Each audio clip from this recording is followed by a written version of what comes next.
All right, welcome back to the Boys of 161st Street, episode 154. Today is August 9th. We are currently recording during the first Royals game. It's 1-1. Judge was fucking safe. That was bullshit. Boone got ejected. We'll give updates as they come and give live reactions. So if you're listening to this, the following balk call, by the way. What? Total bullshit on the balk as well while you were running through the quick little update. Sorry, carry on. No, talk to us about it. I just want to toss that in there, that the balk was also total bullshit. Yeah. No, I mean, Boone had to get ejected for that. Yeah, I feel like he hasn't got ejected in a while, so that was good to see. At least he cares about this team still. I mean, the team in general looks like they do have a bunch of life right now, aside from the 18 innings in a row of being scoreless. But before that, because we're recapping a little bit of the Mariners series too, they actually looked fucking good. But just to give you a little summary of what the show's gonna be about, Tyone actually. That's new information. So he's had a great line. He was 6 innings pitched, 4 hits, 0 runs, 4 Ks, 2 walks. We're going to get into him a lot. All the Yankees are hurt again. What else is new? There's potential movement that is on the sun. Obviously, this is going to be a recurring segment that we have here. The current population, if I'm not mistaken, is... What was it, Chandler? We have Wade, Wandy, Nelson. It was 4. And Wade, Krisky. Wandy, Nelson, and Krisky. Okay, and there's potential movement there. Well, Gardy was on it, so we'll get Gardy there. came Spoiler alert. Yeah, but we haven't announced that yet on the podcast. Yeah, we so did. spoiler alert. No, we put it on as a post. But Yankees take 3 out of 4 in Seattle, and they are currently, like we said, playing in Kansas City. Gallo hates the shift even more than we do, which is shocking because we fucking hate the shift, and so does he. Yeah. How you doing, Chandler? I'm okay. I would prefer that we could score some runs against the fucking Royals, who have 48 wins. But, other than that, I can't complain. How are you doing, Luke? Nobody ever asks you. I feel like it's No always one does ever ask me, but I mean, how are you? Who is Luke? How is Luke doing? I'm doing good. I'm just settling back in after vacation. San Francisco was fun. I'm actually going back on vacation to go to Minnesota. I need to stop, honestly, going on vacation. The summer traveling... I was saying this to somebody else before we get into the Yankees news. I was saying this to, I think, Damon or somebody. Probably not Damon. Damon's been MIA for a while. But it's just like I forgot what a traveling summer is like because we didn't have last summer. So I just forgot that this is what this is like, and it's exhausting. It is not exhausting. Traveling is so fun. No, but it's fun. But yeah, I can't wait. I just haven't been here in the city for a weekend, and I miss it. So I guess we'll get that after I get back to Minnesota. That's fair. You live in New York City. That's where most people vacation. I live in fucking Charleston, which is still a cool vacation spot. in New York City. I vacation in New York City. Either way, at the top of the show, I figured it's a good time to go through the injury report. If you haven't been paying attention to it, I don't blame you because it's a lot. There's been a lot of movement there. We are the most injured we've been probably ever. I know we talked about that last episode about potentially breaking that record because the COVID and the actual injuries are piling on this time. So that record in 2019 is bound to be broken because there's 2 months left now. But in terms of the injury report now, why don't I start from the beginning? Good news, before we get to the bad news, Severino had 4 perfect frames in his Somerset Patriots rehab assignment.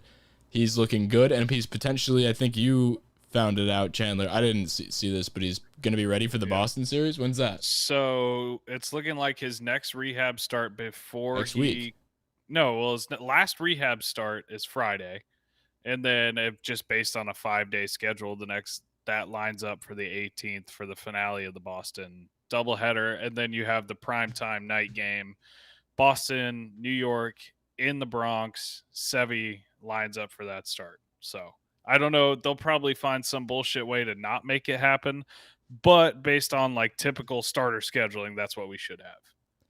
I'm curious to see how they handle Sevy because the way they've been handling every player on the Yankees, they are not going to be handling him. They're going to be handling with care, obviously, considering he came back, looked great in his rehab, and then immediately got another injury, and now he's back off that. So I guarantee if you're anticipating Sevy to be, doing the damn thing and being a workhorse for multiple innings, I'm not expecting anything more than, he threw 4 frames in the Somerset Patriots game, so I'm expecting probably that.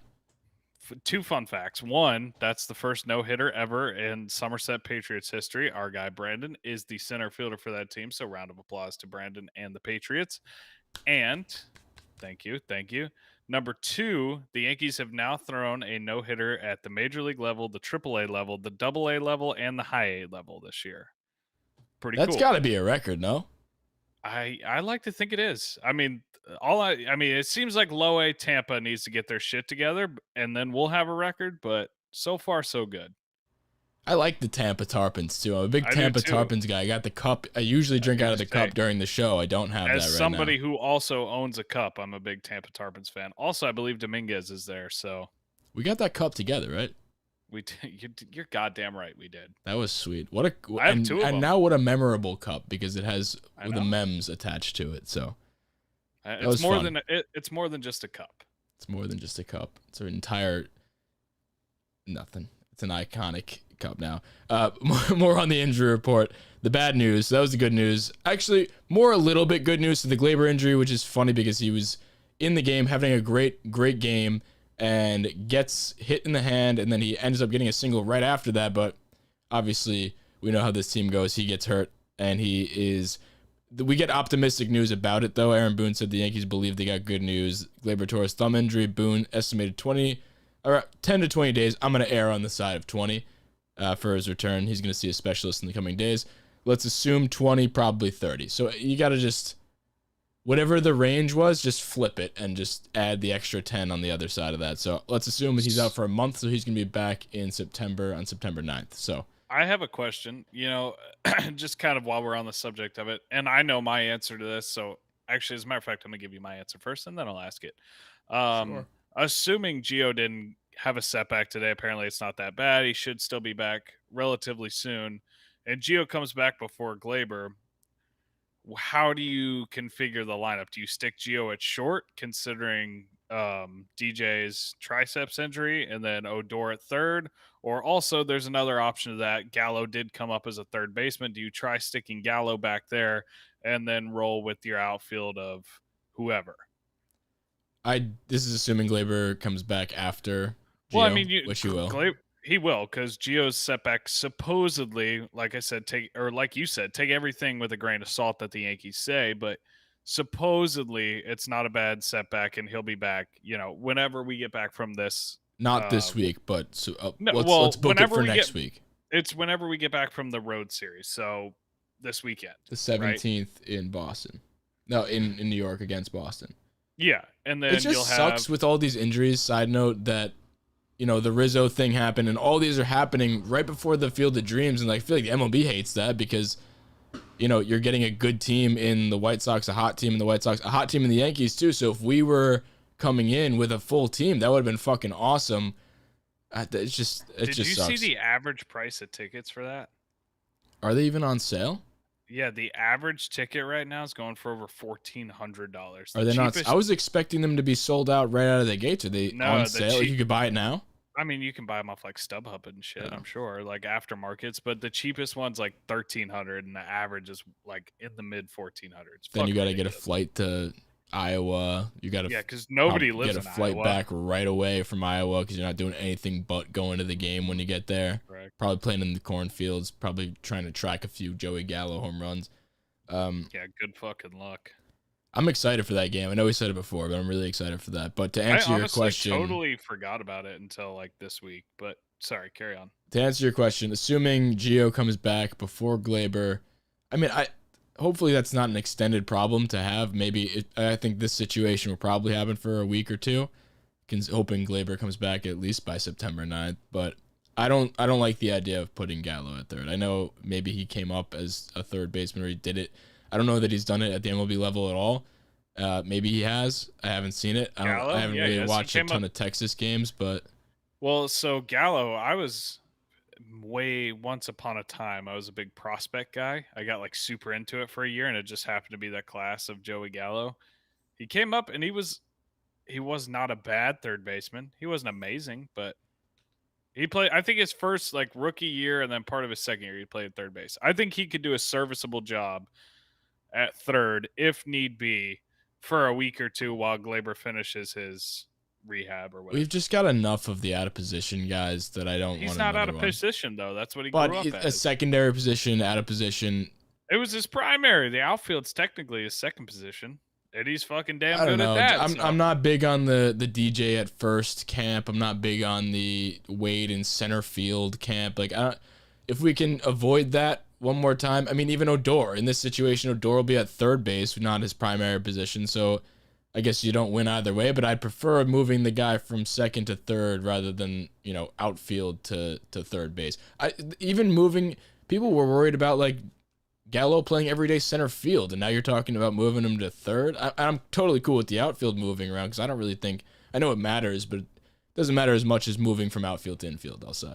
I just my whole thought process is if you're nobody's gonna be playing in their natural position right now anyway because of that. Why not get your best bats in the lineup? And the defense is not going to be perfect regardless. Any way you set it up right now, people are going to be playing out of position. Why not, if he has experience there, put him there? It makes a little sense. You can get all your best bats in the lineup. That way you don't have Tyler Wade fucking hitting every single night, or Velasquez or whoever's playing short tonight. I don't even know his name off the top of my head, and I should know, but Velasquez. Yeah. He's a Bronx native, man. He's apparently playing well in the minors. Was he on he's Brandon Lockridge's team? I don't know. He's on AAA, but he's fast as fuck. One thing I will say is we have a bunch of speed coming up. Yeah, we do. True 75 grade speedster, Brandon Lockridge, coming up soon. I just hope he stays with the Yankees because then we'll have our in-clubhouse insider. That'd be a lot of fun. If he stays with the Yankees, I'm going to be the most obnoxious person in the state of New York. We'd have a regular podcast, a regular guest to come on the show. To round out the rest of the injuries, Rizzo, obviously, with the COVID, he apparently seemed, he was achy right now, positive. People are saying that he isn't vaccinated. I'm not going to get into that whole thing, but he has COVID right now. Hopefully that's at least, 10 to 15 days, sometimes more. He's got to test negative twice, so that's a whole situation that we are all too familiar with. Because Chapman is also on the IL, not for COVID, but he's got the 10-day IL with elbow inflammation. Brooks Kriske was recalled in his place. Wait, what? Kriske was the replacement. How did I miss that? Yeah, I don't know. He's also on the Sun. I'm actually kind of happy that Kriske's up because we get more. I enjoy watching the guys that are on the Sun because I like seeing if we could take them off or not. Obviously, it takes a lot to get off the Sun, and like we said before, Brett Gardner got off the Sun. It's hard to get off the Sun for us. Just spoiler alert to those listening. It's hard to get off the Sun in one game, but if you walk it off, you're off the Sun. So, and then I'd say he's got some leeway in terms of getting back on because he did walk off the game. Well, it's not even just a walk off. If you walk off with the pedigree and background of it's all Gardner. Different. Like if Tyler Wade walked it off, I wouldn't give a shit. He would still be on. I think he would still get off, but I think he would have a quicker leash in terms of coming back on. I mean, a blind squirrel finds a nut every now and again. Tyler Wade is. I don't think Tyler Wade has the capability to walk off a game. I don't either. But even if he did, on like a bunt single, he's still on the side. Tyler Wade would have to do a lot. Like he's played serviceable third base. He just stole a bag. Did he? A little bit before. Are you watching this? Not right now. No, that was 5 minutes ago. I am behind, but not that behind. I was gonna say you're watching it better than I am, but no. I mean, it takes Wandy Peralta had a decent start. Actually, a damn good start. Not to I kind of downplay it there, but he had a really good start the other day. He's still on the Sun, so I guess we're getting into the Sun conversation. I wanted to get into something else before that, but while we're on the topic, we might as well. Sun or the bullpen? Because I know that's no. While we were talking about the injuries, I wanted to talk about something else, which we'll get into in a second. But the Sun's quick, so while we're on the Sun topic, so Gardy gets off. Like we said, the current population of the Sun before any moves are made is Gardy, Kriske, Peralta. Who am I missing? I'm missing two more. You said Wade. What did you say? Gardy, Peralta, Wade, Nelson, and Kriske. Nelson. Yeah. So those are the current population of the Sun. Gardy is off. That's unanimous. I think everybody would agree to that. Yeah. So a lot of people wanted us to put Heaney on the Sun. So the jury is out for Heaney. His last start was 6 innings pitched, 4 hits, 4 runs, 9 strikeouts, 3 walks. All were in 1 inning for those 3 walks.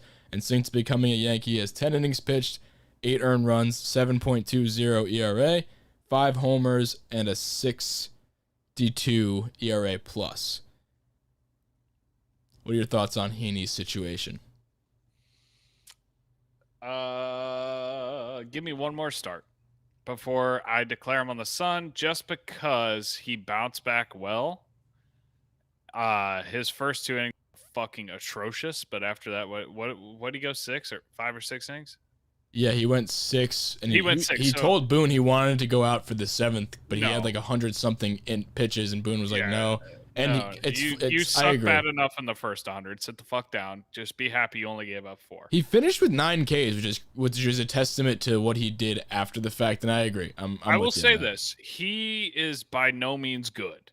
Anytime I see Andrew Heaney take the mound, it's not a sigh of relief like, oh, thank God, there's our stabilizing force. Like, Andrew Heaney is here. Nobody fucking worry, we can win 1-0. That is never going to be the scenario. But, I'm not ready to put him on the Sun yet, just because of how he closed out. Had he given up 1 or 2 more and been pulled in the second or third, 100%.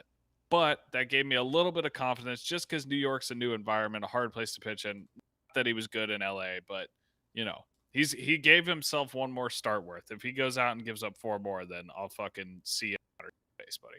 Yeah, he battled, and at first I thought he was a no-brainer to go to the Sun, but then he battled back, and he definitely he's not hopping on the rocket ship with Elon just yet. But lastly, we kind of hit on it a little bit. Wandy is on the Sun, and the jury's out for him to potentially come off, because he did have the opener game. We are recapping still, like we said, the Mariners series, as well as the active first game of this Kansas City Royals game, which is still 1-1, and it is the bottom of the 8th, is that?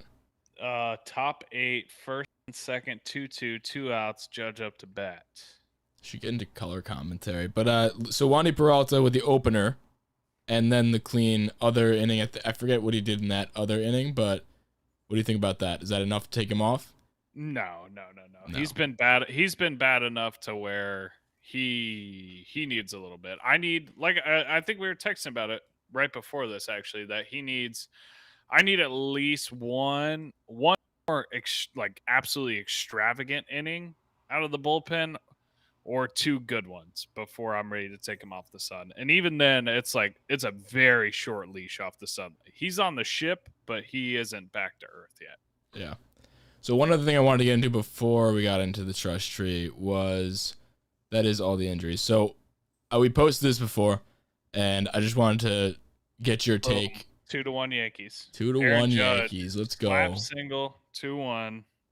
I love that Judge is just doing he's like, the power numbers are kind of there, and I remember some Yankee fans making home runs. I know, but some Yankee fans are making the comment, and I think Fuzzy is the one who called it out, and he was like, "Oh, I'm pissed the Judge isn't doing what he's capable of in terms of the power. I mean, the man has like a 150 OPS plus, and he's just doing the damn thing." And I've always been one I always say this too. I like small ball and everything like that, and I love that he's just taking what's given to him. That's a perfect example of that right there. Did you just see that at bat? Yeah, he just flared one out to right. He did exactly what he had to do on the 2-strike count. And I even texted my friend before that. I was like, "Is Judge the least clutch hitter of all time?" And then he did that. So now, fuck me, I'm a giant idiot. But people are talking about that. I know Dan Rourke put a video about that. He has not been very good in clutch situations. That's not me being an asshole. Like, I'm generally speaking very wrong and overreactive. I'll be the first one to tell you that. He actually is not very clutch. That was a very big moment for him. So, yeah, I can pull up the tweet. I know Dan Rourke talked about that. I mean, the tweet basically said that, so I don't need to pull it up right now. But it was talking about high leverage situations, low leverage situations, and medium leverage situations, and his best stats were in the low leverage situations. But I'm not worried about that. I know he's definitely a clutch hitter. Maybe that's just in the lens of this year, because I have fond memories of Aaron Judge in the playoffs just tearing the cover off the ball. So I'm not worried about that in the slightest bit. This is obviously, that's not a good sample size of him, and he's having a damn good year, so I don't really care. No, he's been absolutely asterisk, but he's been absolutely asterisk on what I said, not him. He's been fucking fantastic this year. I'm being overly critical because he's supposed to be this otherworldly player. That's Yeah. it. He's been fantastic. I have zero complaints about him. So this was kind of wild. I know Brian Hoke put this out today when we're recording this, and it's the Yankees' current injured team. So I made a little graphic to show the injured team versus the active team, and I put out the question to everybody. And I wanted to talk about that here: is who do you think would win in a 7-game series? And honestly, at first it was kind of a joke, but it's totally not a joke. This would be a bloodbath of a series. Nobody's getting any home field advantage because it's both.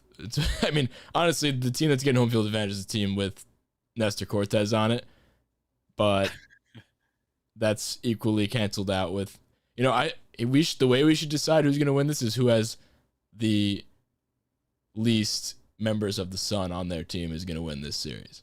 But we'll get to that. That's the tiebreaker. That's the tiebreaker. Okay. So the injured team is as follows: Frazier in left, Hicks in center, Trey Ambergy in right, Andujar at third, Urshela at short, Glaber, new addition to this team's at second base, Rizzo at first, Gittins is the DH, Gary catching, Chapman is the relief pitcher, with the starting pitcher, or the rotation being Cole, Sevy, Montgomery, Montgomery, that's a top 5 rotation. Kluber, Herman, excuse me. That is the rotation that minus Tyone that we were expecting to have opening day, and that's like a potential playoff rotation right there. Yeah, and then the active team is Gallo in left field, Gardner in center field, Judge, Odor, Wade, LeMahieu, Voit in the infield, Stanton, Higgy, Lasagna, and the starting pitching is Tyone, Nestor Cortez, Luis Gil, Andrew Heaney, and Wandy Peralta.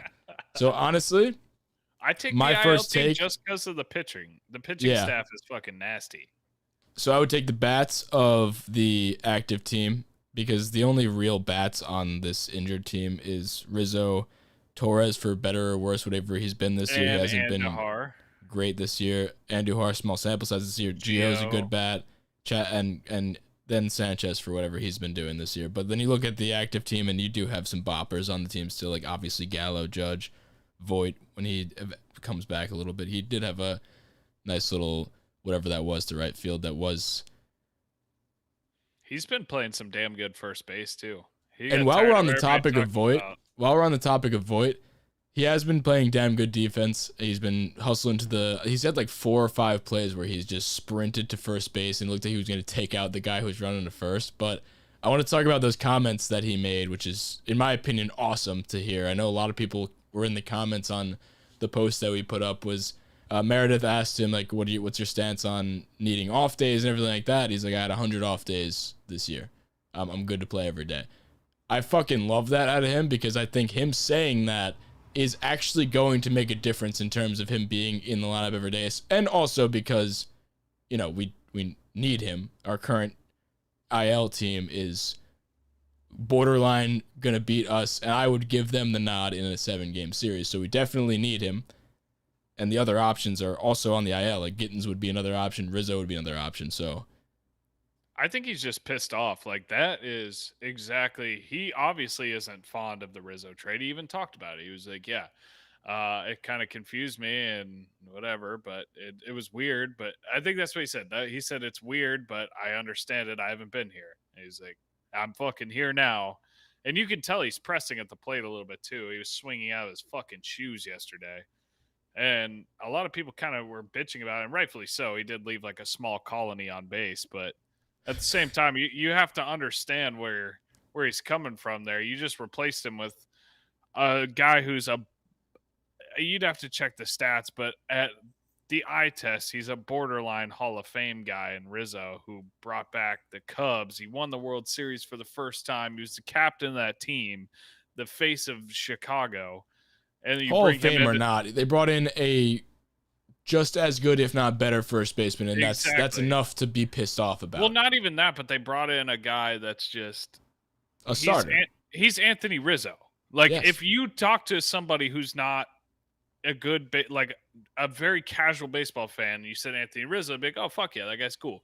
If you talk to a casual baseball fan that doesn't really follow the Yankees, and you talked about Luke Voit, the big, oh yeah, I've heard that name, but like it or love it, we love Luke Voit as Yankee fans, but he's not a brand name baseball guy. Anthony Rizzo is a brand name baseball guy. You brought that in to not replace him, but to play first and figure out the pieces after that, and all the trade rumors surrounding him. I understand where he's coming from. So, and it makes sense that he was pressing. I mean, the Yankees actively said we are looking to ship Luke Voit, and then obviously couldn't find a suitor, which sucks because now you're not stuck with him, but now, like, I always think about that when you try and trade somebody and you can't get a deal for them, how awkward that is to be back there, and not only how awkward is that in regular situations where you try to trade somebody and you can't find somebody, like a Clint situation every single year, not every other year I was gonna say. But also when you find a replacement via trade and you now are stuck with that person you were trying to replace. So that's the most awkward situation possible. There's a cat on your head right now. Yeah, I don't know what the fuck's going on right now. But for the audio only people, check out the YouTube, the Bronx Pinstripes YouTube, because Chandler's cat is just having a field day right now with his hair. Yeah, I don't know what's going on here, but no, but I just think that's the most awkward thing in the world. And it's a different story, especially also when, like, if I'm Voit, obviously you're pissed because regardless of what you think of the bat, obviously Rizzo is having a good start to his offensive career with the Yankees. We don't know if that will hold up to the point where it has been. But, I mean, Voit is just as good offensively as well. But the obvious thing is the defense for Rizzo. So, like, when your defense is better at your position, you're shot in the foot to start in terms of, like, being competitive for the job because the guy's way better than you defensively, which is probably why Voit is trying so hard defensively right now to show that he's more than capable. Did you see the stat of the WRC plus leaders of first baseman since the Yankees acquired Voit? I think he's fourth in all of baseball, like right behind Nelson Cruz, maybe. Yeah, so I mean, he's been a damn good hitter, and nothing that I've said or that you've said even is to discredit Luke Voit. Luke Voit's fucking awesome, and I think honestly he's underappreciated as a Yankee. I'm just saying right now it looks like he's pressing because of the magnitude of that Rizzo trade. I mean, this is where you find out what he's made of, and I've seen this personally because I'm an Eagles fan. Like, you see it when your replacement is at the ready, like he's on the team trying to take your job. How do? Do you sink or swim? Like this, like I've saw it with specifically Carson Wentz. Nick Foles is coming for his job. Josh Sweat, what? Josh Sweat, the D lineman. Yeah, he's a defensive end. He's an animal out of Florida State. Thank you very much. Regardless, but I saw it firsthand with Carson Wentz folding under the pressure of a replacement twice because he had Jalen Hurts and he also had Nick Foles coming for his job. And we'll see how Voit handles it. I think Voit might use it as motivation, but that remains to be seen. He's never had this. He's always been the guy coming in and taking a job. Let's see how he handles somebody trying to take his job, especially somebody like Anthony Rizzo, who has the pedigree. Yeah. All right. So before we get into the reliever trustry, actually, I want to get into that sooner rather than later because Chad Green just came in with guys on first and second, nobody out. And for me, I do not have him very high on my trust tree right now. So why don't you tell me your trust tree? I'll tell you mine, and then you can I'll make adjustments to yours if there are any. So mine right now, as of today, if somebody were to come in today, I'm not saying this is my long-term one, but right now, how I'm feeling, I have Louise Gill at 1. I think that's a unanimous, of course. I have Clay Holmes at 2. Yeah, fuck me, right, for making fun of him. Then I have Nestor, then Ridings, then Britton, Green, Litke, Jolie Rodriguez, Wandy, Albert Abreu, my machine pitch little league team, an actual pitching machine, a pile of wet dog shit, and then Nick Nelson. Did you intentionally leave off Krisky?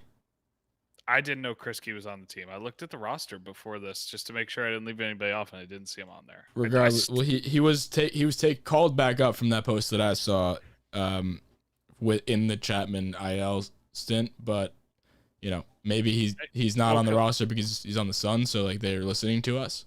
If he is on the roster, group him down there with Nick Nelson. Well, it's nice to see you're at least consistent with the Sun because Wandy, Nelson, and Krisky are all together on that list, and I have them in the same list. And I don't even think it matters. I'm not going to make adjustments down at the bottom there because if you're that far down, who cares? And you're all in the Sun. So I would honestly just lump it in together. I will say this before you come gunning for my head. This is based on today, like recency bias, obviously. So this is not, if we were going into a playoff series, this is not how I would have the bullpen stacked. Obviously, you're going off pedigree, big game moments, everything like that. This is how I'm feeling for this is current. This is how I'm feeling for a mid-August game right now. That's exactly like a person coming into the game right now in Kansas City in the bottom of the 8th. How would you feel about all of these people coming in? And that's always how it's. Worries. Chad Green. Oh, I thought you just gave up a home. I thought you just gave up a 3-run home run. No, but to accentuate my fucking point. But yeah, and Chad Green's been great this year. So, he's been great this year. He has big moments where he gives up runs and stuff like that, and that's what happens with being a good reliever. Is you're in high leverage situations. So. He's actually been one of the better relievers in all of baseball this year. Doesn't blow the high leverage situations. It happens when it happens once. You see it more than you see other stuff. It's happened more than once. He's having a good year, and that something needs to be some brakes need to be pumped on the Chad Green hate because he's in our highest leverage situations. Let me make my adjustments first. I don't hate him. Hold on, real quick. I don't hate Chad Green, and I think he's a damn good reliever. I just don't trust tree. This is a trust tree.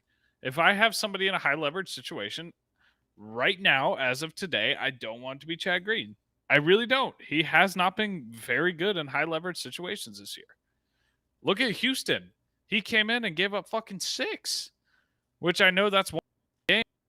Houston, 6. Last game came in the extra innings, immediately gave up a fucking laser single. It's just, and I know that doesn't really count as an earned run. Oh, well. Sack fly. Okay, so I know that doesn't count as an earned run, but still, it was an 0-2 count. He gave up a fucking laser single borderline double. Listen, he eats innings. He's at 56 innings already this year. That's I don't want a reliever to be an innings eater. We need that right now. So we need that right now. With our rotation being what I said right now. Cortez at the 2. With Andrew Heaney, Nestor Cortez, Luis Gil, as good as he's been, Wandy Peralta opening games, we need relievers to eat innings, and he's done just that. He has a 3.21 ERA this year, and that's a fair point. That's good. So, not that reliever ERA really matters that much, but that does play to my advantage in this argument here. All right, give me your trust tree. Because he has had blow up innings, and it's still a 3.21 ERA. So, my trust tree, the adjustments that I would make, I would have Lasagna at the top, obviously. I would honestly, I'd flip Nestor and Clay. I agree. There goes our lead. I agree with you. I'm glad we started recording this early because it's going to be a late game. I can imagine this game is going to be one of those extra inning games, and we'll see if Brett Gardner can come out on top. Maybe we'll see if Tyler Wade has it in him to walk off a game for the first time, which neither of us think he can do. Just a quick thing. It's the fucking Royals. They have 48 wins. Figure it the fuck out. Sorry. Carry on. So you've got Lasagna, Nestor. I think Clay and Ridings are good there right now as well. Britton hasn't done it for me, just confidence-wise. I agree with everything you had there. I think Jolie Rodriguez is good to have above the Sun guys. I think he's been good since he's been here. He's been fine. He's done exactly what you've asked of him, which isn't anything high leverage. But, I mean, he's had a couple innings where he's come in where it's a 0-0 game. But he hasn't had to come in with like 2 runners on or anything, so he's been just fine. He's got a 2.92 FIP since he joined the Yankees, and he has a 2 earned runs, 4.5 ERA. But 2.92 FIP's pretty good. And Side note: Jared Dyson still plays baseball. Yeah, that's wild. But he just hasn't been awful, so I can't put. We haven't even brought him up to be put on the Sun, so that's pretty good for him. And that obviously bodes well for being on top of those guys. So. Yeah, but I mean, Nestor has just been. I know he gave up like 1 or 2 runs last start out. But he gave up 1 and he did fine. And he rides the subway like everybody else in the city. And he's wearing a Save the Planet shirt. He's just a guy. That doesn't bode well for the Yankees being the biggest COVID team out there. maybe that'll spread more in the city. I don't know, but if I saw Nestor Cortez on the subway, I'm trying to find out what station he was at because I would love to be back on his nightly I think commute. it was on. Oh fuck! I even read it too, and I forgot. I don't see it in this picture. But if I boarding, could find he was boarding him, the F train. If that helps you, is that the F train? that's what it said when I looked at it.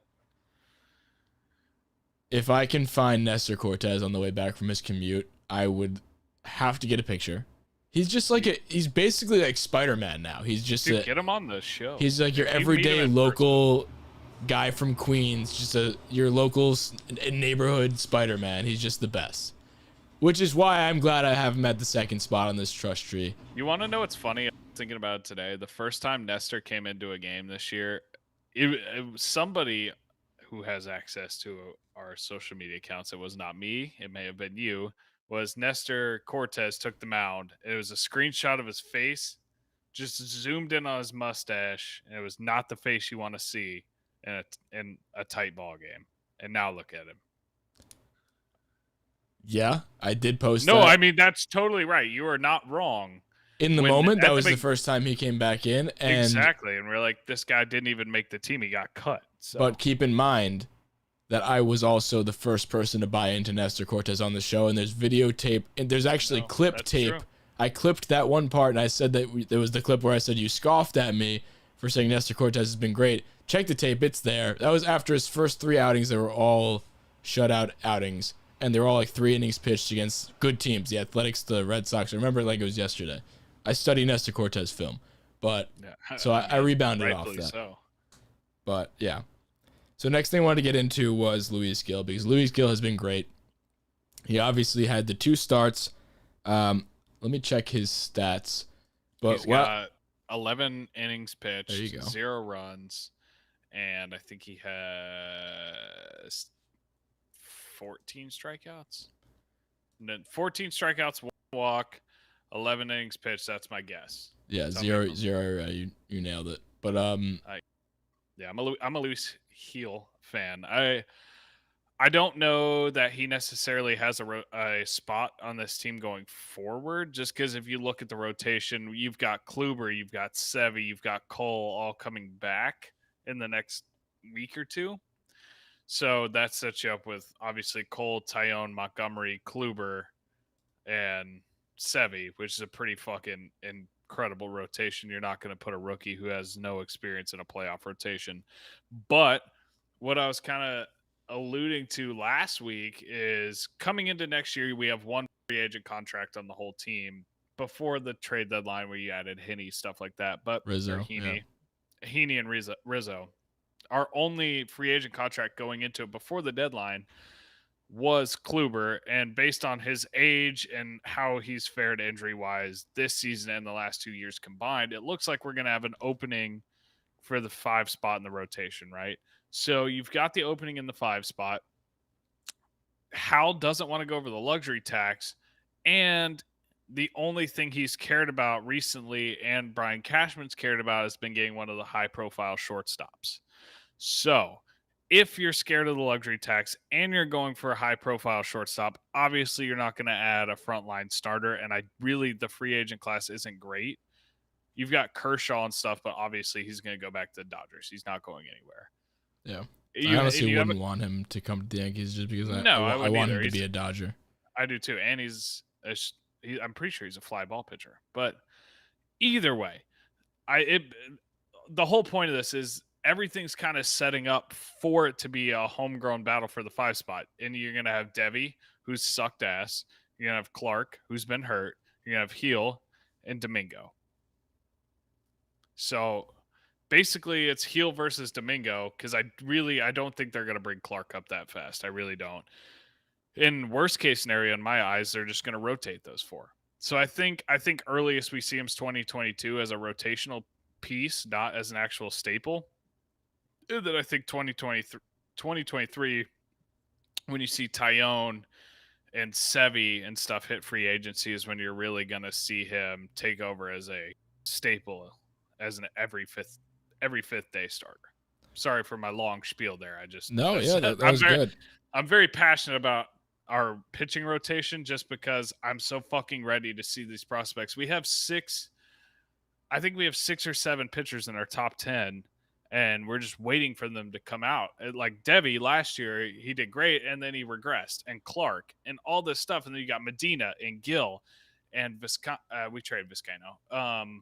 But either way, the point stands the same that we have so many of these top pitching guys, and we're all waiting for them, but we're just waiting for the timing to be correct. And I think that's kind of what we ran into with Gil here. A lot of people are saying that Gil is what Sevy was supposed to, or he's the next Sevy and he's what Devi was supposed to be. Excuse me. I don't know if I'm ready to say that, but honestly, when you look at the numbers and proven numbers, honestly, I don't really know that Devi has been all that great in his professional career in the majors. So I think Gil already has the advantage coming out guns blazing like this. From what I remember over the whole, I know Devi's had a lot more exposure in the majors, but he's had a ton of growing pains while he was up in the majors, and he's been, from what I remember, pretty average when he's been up. So Gil, in my mind, has an advantage over him in that respect in terms of looking dominant when he comes out in his first 2 starts to start off his major league career. However, the sample size argument is obviously there. So I don't know, man. I obviously, Gil gets sent down. That's something that we all expected. They called him a replacement player. And I honestly, they may do the thing where they manipulate his service time and they don't have to pay him and all that stuff. And then they eventually do bring him back up for his next start, because when you read out the current rotation that's on the active team, he's going to start in his next spot. Like the rotation, like I said, is as follows. It is the active team is Tyone, Cortez, Gil, Heaney, Peralta. He's going to be playing in his next start and starts to come, because until Sevy comes back or Kluber comes back, and even when Sevy comes back, I don't foresee him being the odd man out in the rotation. I think that's obviously the Peralta start gets plugged up by Sevy. I don't see. I would keep him in there over Heaney. So when let's play the game of like when guys come back, because we're hopeful that obviously Cole comes back, Kluber comes back, Sevy comes back, Cole's going to come back. But the Kluber and Sevy thing. Question, real quick, while you're on the topic of it, before you get into deep diving into whatever, I have one main question. I think it's one of the main questions of rotation. I just want to get your opinion on before you go into like your spiel on it. So when everybody comes back, what do you do with Domingo? Because he seems like the odd man out right now. He's the borderline 5 starter.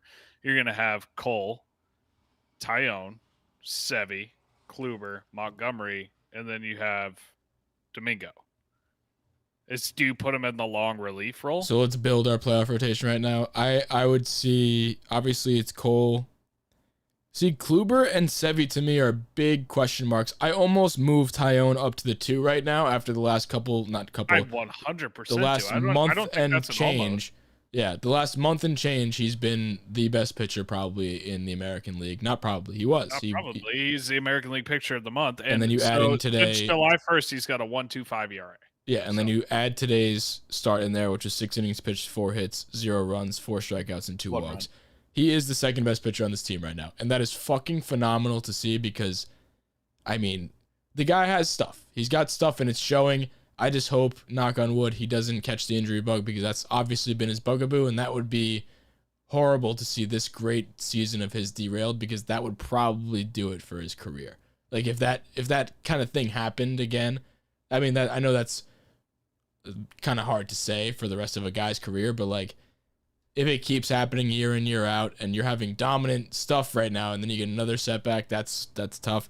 I love the guy, and I hope he fucking stays up, and he's fucking awesome. And I want him, he's a vital part of this team, especially because he's spearheading this current rotation right now. But if you look at a playoff rotation, like I said, Cole, Tyone, number 2. Then you got Kluber and Sevy, like I said. Who knows what happens with either of them? I know Sevy's looking good on his way back. He's going to be a piggyback day probably. He went 4 perfect in his recent rehab start. There's not much time left before the playoffs start. If we do make the playoffs, I think we will. I mean, 50% chance according to Fangraphs. It's August 9th. We have 2 months left, a little less than 2 months left. What the fuck are we doing? What the fuck are we doing? All I right, love enough. Joey Gallo, but what was that? We have 2 months left of the season. I don't see Sevy or Kluber building up enough to be full-time starters to the point that other names on this list are. So in terms of giving them starts, I wouldn't be upset. I don't think that necessarily moves them into the bullpen, but I do think we might have to have people piggyback. Maybe we even do a weird thing where we have Sevy and Kluber be like together on the same day. That'd be kind of cool if they did that. That'd be a little unorthodox, but that's an idea right there. But I think regardless, because you're gonna need huge bullpen days on both of their starts. Maybe those are Nestor days because Nestor's as great as he's been as a starter. I doubt he's gonna be a starter in this rotation. He's not going to be. So that's a good plug and play for Nestor right there. And then maybe that's why you keep Gil up there, because that's 4 right there, 4 days in a rotation. And then like you said, you have Montgomery and you have Herman. Heaney's not gonna be in there. I like Gil over, I don't know. It's hard to say. I like him currently over Herman, but Herman has had flashes where he had his last start out, he had a no-hitter through. He won't make it over Herman just because like of 8. the experience. Yeah, and that's always been the thing. And between not even the experience, just the way the Yankees operate, they're not going to take a chance on a guy like that. You're going to take the safe route, and maybe that's not just the Yankees. Maybe that's baseball in general, but they're not going to go with Gil in a playoff over a guy that's won 20 games in the major leagues before and was the ace of the rotation in the 2019 team. Yeah, I mean, he's got experience in the major leagues. That's gonna play over. He's got a 4.45 ERA this year. He's been pretty, streaky. Obviously, his most recent start with the no hit, the 8 no hit innings or whatever the fuck it was. Obviously, you're gonna take that over that. So when you look at this rotation, it's gonna be hopefully Cole, Kluber, Sevy, Tyone, and I'm gonna take Montgomery over Herman. So honestly, like you said, you have to put Montgomery out there. Honestly, right now, I'd put Montgomery on the 3. And then you Luke Voit for the lead. Let's go. Fucking right, Luke. Let's fucking go. In the top of the 9th. It's about fucking good for him. This makes it interesting. This makes the conversation interesting with the Rizzo situation. Here, let's have this conversation right now. Quick hot take. Can Luke Voit, here's the question. Can Luke Voit do enough to be the everyday first baseman? No, but look, I don't need him to be the everyday first baseman. The whole plan of Luke, when you keep him on the team, is to have him as a rotating DH. So you need Stanton to play the field, and you need Stanton, Judge, Gallo out in the outfield, and you need Luke to DH, and then you need to just rotate everybody. You need to rotate Luke into first. You need to rotate Rizzo. You need to rotate Stanton. Give everybody their shot at DH. And there you go. It's good. Perfect. Problem fucking solved. love Luke Voit. I hate the slander of Luke Voit too, and that's not just being a prisoner of the moment right now. I just fucking hate the slander, how people forget that he led the majors, albeit in a small season. He led the majors in home runs, and he's a damn good hitter. He's been nothing but great since he's been on the Yankees, and he's getting slandered just because everybody loves Rizzo, and I love Rizzo too. And that's not a stain at Rizzo, because I think Rizzo is going to be the first baseman, and this all boils down to Stanton playing the outfield. I think Stanton just has to fucking nut up and play the outfield, because that lineup, like we said before, I don't think it's Stanton. I think it's the front office. I think they have to realize what the situation is right now. If Stanton had his choice, I think Stanton would play the outfield, because Stanton's not a fucking idiot. He has to know he played better when he was playing in the outfield every day. I know this is all just a little way over embellished because Luke Voit just hit his biggest home run. It's not way over embellished though, because he's been amazing since he's been on the Yankees. He literally led the major leagues in home runs last year, and that's not a small sample size, because he's been great since he's been on the Yankees. And this is probably the most interesting part of this team right now, is how they handle it, because it's not only a Luke Voit versus Rizzo like we've been talking about this whole time. There's a lot of moving parts. You have to figure out what's going on with Stanton, like I said, playing the outfield, whether or not he can do it, he wants to do it, or even, like you said, the organization wants to let him do it, and they have the faith that they want to protect their long-term investment, and hopefully, like, that's their mentality, is like, we don't want him to be a fucking vegetable by in 2 years, and he doesn't do anything, doesn't even DH for you, which I think is unfair to him. I think he's done it before, and I think he's obviously been injury prone, but like, if you got something like that, you can't play scared. You got to let it ride, especially in this situation. I think this is fun to see, and this is probably the only situation where we would ever see Giancarlo playing the outfield as much as he potentially will in the future, is because of this Voit situation. And I'm excited to see it because the potential lineup now would be, in no particular order, we got Glaber, we have DJ Glaber. Yeah. The lineup is disgusting. Glaber would be the 9 hitter in this lineup. My playoff lineup right now, adjust the hitters however you want, but if we're rolling into a do or die wild card game, which is what it looks like is going to happen, I know the AL East is still technically in play, but it's September, or I mean it's August. That's a huge ask. I hope it happens. I'm not counting it out. But the more likely scenario is a wild card game. If we're going into a do or die wild card game, I've got Rizzo at first, DJ second, Glaber short, Gio third, Gary behind the plate, Cole on the mound, Stanton in Left. right. No, Stanton in right, Judge in center, and Gallo in left. And then you're DHing Luke Voit. And there you go. You have all your best hitters on the field at the same time. There's no reason to play Gardner and sit Luke Voit. There's just no fucking reason for that. And I know Brian Cashman's out there every single day saying, Brett Gardner's our center fielder. That's fine. Brett Gardner's done a great job as a Yankee. He had the big walk-off hit. But you cannot, if everybody's healthy on this team and on it for a playoff series, you can't justify playing Brett Gardner. I'm sorry. And this isn't Brett Gardner slander. You cannot tell me that Brett Gardner is a better player than Giancarlo Stanton. You can't tell me that Brett Gardner is a better player than Aaron Judge. You can't tell me he's a better player than Gallo. You can't tell me he's a better player than Voit. At least hitting wise. The main issue is like you can't, when you have the potential for that lineup, what are you gonna do? Are you actually, when you look at the lineup, and it's not even about the wild card game. Like, we're trying to make the playoffs right now. When these guys do come back, I want to see this lineup every day until proven otherwise. And if Stanton gets hurt, running him out there in left field or wherever the fuck you want him to play, so fucking be it. It was going to happen anyway. Like, just come on already. Because now, at that point, the decision is made for you, and now you have Voit being the everyday DH. And, like, now you don't have a tough decision on your hands because he got hurt, and that's how it goes, and whatever. But, like, you cannot play scared like that. You have to just keep running him out if the lineup is a difference of Luke Voit and Brett Gardner. That's a no-brainer. You can't play scared at that point. At what point do you take too much account into his contract and not about winning?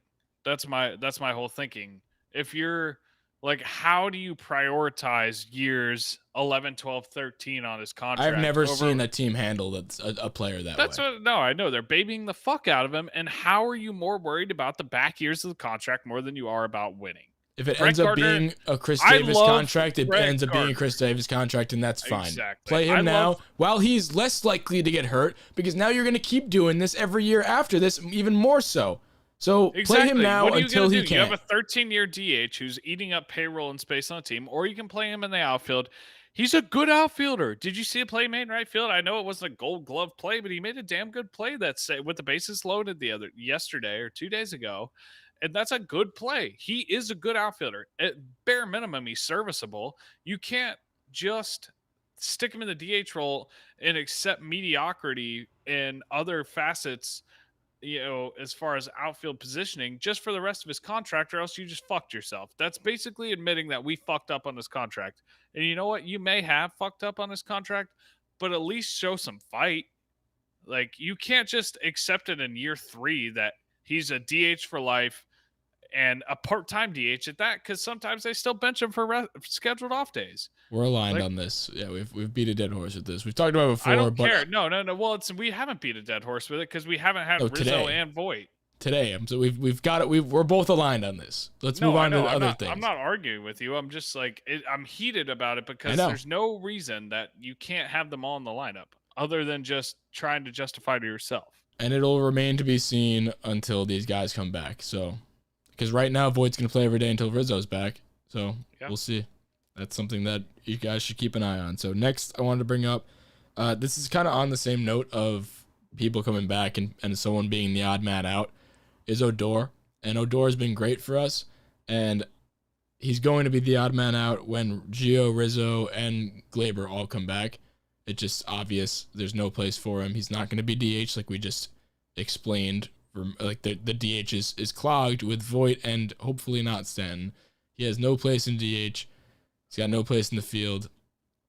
Assuming health of the other three people, which is fair to assume, I think, because those three are scheduled to come back based on, you know, COVID and Gio back sooner than later, and then Glaber after that. But I'm not upset about it.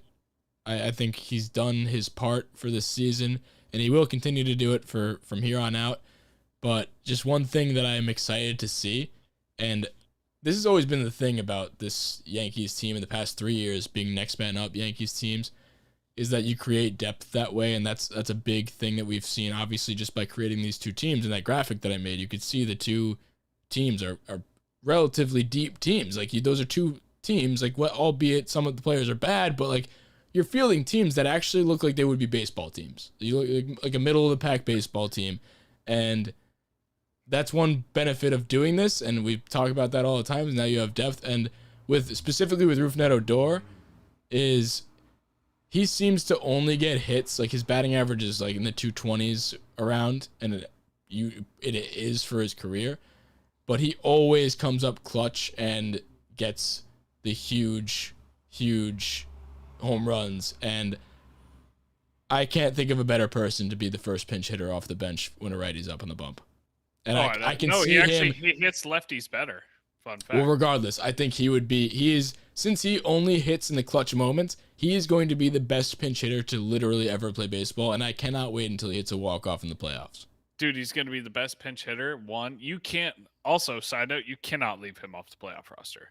No. But, no, he's going to be the best pinch hitter, and he's going to be your fucking hype man. You think every time Gallo hits a double, or even if Gallo lines out into the bullshit shift in shallow right field with 197,000 mile an hour exit velo, I mean, Rugi's going to be up there on the top step, pacing back and forth, ready to fucking punch. Yeah, we need him in the dugout. Yeah, absolutely. Or not in the dugout specifically. He won't be in the dugout, but we need him.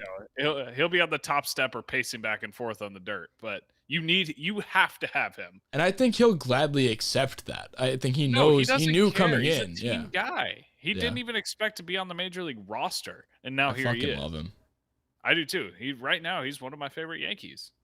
I really hope Britton can close this out. But while Britton potentially closes out this game, though, just to give you guys a timeline, if you're not watching live with us on the Bronx Pinstripes YouTube, go subscribe to that. But if you're listening to it the next day, that's where we're at currently.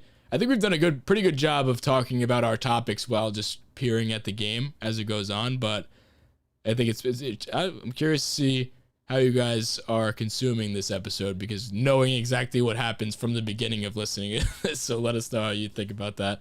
Maybe we'll do this more often or never do it again. So let us know about that. Why don't we go to our first voicemail? Ryan from Long Island. Quick shout out to Murph. I'm from Amsterdam, New York originally, which is up there near Glens Falls. Just wanted to talk a little R.I.P. bit, Murph. or hope you guys would talk a little bit about the pitching situation. Assuming everyone's healthy, which, to be honest, is probably not going to happen, but perfect world, everyone's healthy. Who's the odd man out or odd men out when we get to playoff time? Obviously, Nasty Nestor has to be a part of the mix. Steven Riding comes out of nowhere. I know Chandler had a little trouble with his last name, I think, last week. Ridling, I heard a few times, but it's understandable. He used to be a substitute chemistry teacher. Now he's coming out of our pen throwing absolute smoke. So he's got to be there if he's healthy. Who's out? We've got Chapman, Britton, Green, Litke. Those guys are all locks, but just curious what you guys think. Love the pod. Love all the content online. Keep it up, and look forward to hearing. Appreciate the call, Ryan from Long Island. The voicemail number is 914-469-2168. If you want to leave us a voicemail, we're usually going to do the voicemail episodes for the Tuesday episodes. We're going to do them once a week. But in terms of odd man out, I think we hit that a little bit, but we'll reiterate.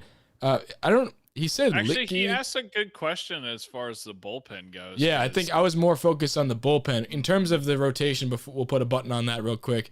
The I think the odd man out, like we said, it's going to be Gil unless he comes out of the pen, which that could be, going into that bullpen conversation as well. I don't want to see Gil out of the pen. I don't want to see. I'm tired of putting guys who've been Young starters guys, their whole yeah. lives who are young out of the pen and expect it. It's a whole different thing, especially in the playoffs. You're putting a young guy out there and expecting him to know what to do. It's a whole different ball game coming out of there. So I don't want to see it. Either put him in the rotation or, oh hey, guess what? Tie game. God damn it, Britain. Fucking Christ. All right, Well, can I drop him on no, my and trust tree? especially putting a guy who's been good in a starting rotation in the pen, because usually they take young guys like Louise Gill, and Sevi has done that too, where they struggled in the starters role and they come into the bullpen after that, and then they put him back into Domingo did the same thing. So especially with Gil being a good starter, I don't want to see him be moved to the pen. So I think he's the odd man out. I think Heaney's not going to be on the roster. I think Devy's not going to be on the roster. That's obvious. He hasn't been here. I think Clark's not going to be on the roster. In terms of the bullpen, who do you have as an odd man out? I hope it's Wandy, Nick Nelson, Krisky. Yeah, no, all three of those are as good. I hope the better person to talk about in this situation. What do you think Riding's? What do you think his situation is with the team? You think he's been? Hopefully, he does more. I don't think they're gonna keep Ridings on for postseason. They might, but I think they could. I think they could, but just the Yankees. I guess they have been known to take one wild card in a postseason. I'm sorry, I'm just blindingly angry at Zach Britton right now, but. They've been known to take one wild card kind of in the postseason. So Ridings kind of fits that, not Ridling. Sorry. I got a little amped up on the last episode, but I was confused too. Dude, whatever. Same thing. But I mean, I could see it if he stays with, I'd say this, the biggest telling factor is if he stays with the team through this wave of Gio, Glaber, Kluber, Sevy, Montgomery, and Cole coming back. If he stays on the roster, there's your answer. So if he, I would like to see him in the bullpen. I don't think our bullpen's deep enough to bump him out. No, if he stays on the roster through that, then it'll be okay. But I don't think they're going to get rid of Wandy, which I think is kind of the role he would take. And I hope really, they do. I do too, but I don't think they will. They haven't yet. The only time that Wandy's missed time was on the IL. He hasn't been sent down or optioned or anything. I don't even know if he has options, but it's also a lefty. So I think currently on the active roster, I just don't see a place for Ridings. I think results wise, he deserves it, but maybe we won't even have to have this conversation because maybe he'll play himself out. I hope he doesn't, but I guess time will tell. If we're losing games to the Royals, we might not even have to worry about a playoff roster, for fuck's sake. So let's get to the next voicemail. How you doing? I just wanted to add a comment about Brett Gardner's play. I know he gets a lot of crap for him not being a consistent hitter as he used to, and he's kind of thrown off a little bit about his fielding. But you kind of need a guy like that in the lineup. I mean, he's a scrappy batter. He'll get pitches, 7 or 8 pitches per at bat, and I mean, he runs his heart out. That's the guy you want on base when you need one run in a small ball game. So I don't know why Gardner gets this hate. I mean, he's the longest tenured Yankee on that roster. He's proven to me that he earned a spot on that roster. And I mean, it's going to be a shame when he goes, but I don't know where all this Gardner hate's coming. He's that guy that you really need in the lineup when your hitters are not having a good day, like Judge, Stan. They just can't hit. But yeah, that's it. Have a good one. Appreciate the call, as always. Didn't catch the name, but appreciate the call. I mean, listen, we've been big Gardy haters, and that's not really so much. I respect the hell out of him. I love Brett Gardner, and I love him. We're not Gardy haters. Nobody hates Gardner. I think the unanimous thing here. Before I'm just gonna say one quick thing. I don't think anybody hates Brett Gardner. I think we can all recognize, though, that there are better options at this point in his career in almost any situation. Yes, he'll have the big moments. But you cannot tell me that every day Brett Gardner is the go-to guy out there. Sorry, no. Carry on. And I think they're kind of doing him a disservice by throwing him out there so much. I mean, that's not true because right now we do need him, and he did just walk off a game, so he just hasn't been great. And I don't know. there are better options, like you said, and that's we aren't Gardy haters, but it sure seems that way because No, I absolutely love Brett Gardner. I really do. I've been a Brett Gardner fan for as long as I can remember. Honestly, he was one of my first Yankees I really liked. Not really, but I mean, he's been since 2009 or 10. He's been a good Yankee, man. But I just at some point you have to accept that he's just not the player that he was anymore, and he's done the magic thing the last couple seasons where he's aged backwards somehow, but his age has finally caught up to him. He's just not who we need. He was signed to be a fourth outfielder. If he was a fourth outfielder, he would be an awesome fourth outfielder, clubhouse guy. But that's not what he is, and they're trying to force something on him that he's not. And I guess that's kind of what that makes it sound like resentment, but it's not. It's more of just like it's just a flat out fact that he's not the best guy. Yeah, agreed. So one thing I wanted to do before we close out the show today, maybe we could do this as a recurring segment if we can keep track of them, but I wanted to use this as a freezing cold takes part of the segment and just look at one of our, like we do those change my mind posts from time to time. We should start doing more of those, by the way, just so we can honestly keep track of our takes. But I, before the season on February 13th, said Clint is going to be a top 3 left fielder by year's end. Oh boy, was that a cold take. So I think that's just funny to look back at some of our takes because some of them are hot, some of them are not. No pun intended to our segments on the show here, but I just think that's funny because Clint is clearly not a top 3 left fielder by year's end. That was top 3 left fielder in the MLB. I don't think he's a top 3 left fielder on this team right now. So I don't think he's the top 3 left fielder on Scranton. The Scranton Rail Riders right now. Yeah. So I think that's a funny thing to talk about there. Good for Tyler Wade trying to fucking bunt there. You are useless other than bunting, so just go ahead and bunt. Too bad he's fucking down 0-2 trying to bunt. I know. Here's the thing, and this is my gripe with him. I don't have the gripe alert button. I need to really put that on tonight so I can have that back. But it just, for a hitter as bad as you are, like, just be the best bunter in the world. You should always be bunting. I am happy to see that Vasquez, whatever his name is on second base. So hopefully that's good. We have Wade, Higgy, and Brett coming up in the 10th. We're fucked. Murderers Row. All right, I think that's going to do it for us. We obviously didn't catch the outcome of this game we're going to be watching along, so the entire time. Yeah, thanks, Zach Britton. So you guys the entire time would have had a closeout show with the final outcome known by the end by us. You guys already know, but, maybe we'll do another impromptu reaction to this because this is probably going to be a heartbreaker. I'm ready to have my heart broken, but... No, me too. But, hey, at least Clay Holmes is up. Good. So he can shut us down or shut them down, whatever. Fuck. All right, so...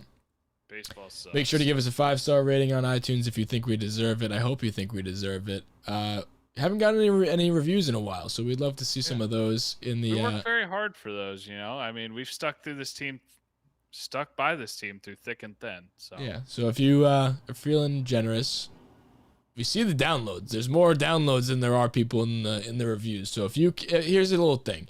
Dude, you need to offer to eat a baseball again or something. I was literally about to say, if you guys give us, I'm not sure how many we're at right now, but if you give us 20 reviews, I think that puts, if you get us to 250 reviews by the next time we record, I will literally eat a baseball and live stream it on the next show. So help us out, help yourselves out if you want to see that. So, and if you haven't already, subscribe to the Bronx Pinstripes YouTube page. We're trying to grow that. We do the live shows on there every time we record the night before, so you'll catch them early. We also do them on Twitter, but go to the YouTube. That's where we like to do that. We got a tight-knit group over there in the comments all the time, so shout out to the locals that come and support us while we're recording. They put their questions in there while we're recording too. It's a whole fun time. So yeah, let's go Yankees.